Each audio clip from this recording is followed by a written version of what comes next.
سورج کے فائدے۔ بچوں، اس نظم کو ہم نے سمجھا۔ ہمیں سورج کے طلوع ہونے کا منظر، اس پر ہمیں چند سطریں مضمون لکھنا ہے۔ آپ بھی اپنے الفاظ میں سورج کے منظر کو لکھیے۔ سورج کے طلوع ہونے کا منظر بہت خوبصورت ہوتا ہے۔ سورج کی کرنیں آہستہ آہستہ آہستہ زمین پر اترتی ہیں، جیسے پریاں آسمان سے اتر رہی ہوں۔ آسمان پر سورج کے آس پاس طرح طرح کے رنگ بکھر جاتے ہیں۔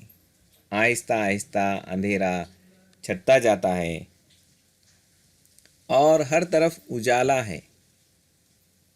درختوں پر، میدانوں میں چاروں طرف روشنی ہی روشنی دکھائی دیتی ہے۔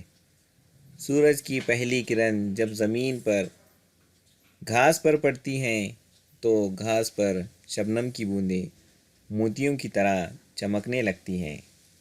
صبح کے وقت کا منظر بہت اچھا لگتا ہے۔ سارے جانور نیند سے جاگتے ہیں۔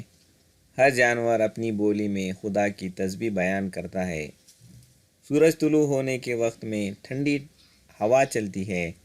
ہر طرف صبح کا منظر بہت دلکش اور حسین ہوتا ہے۔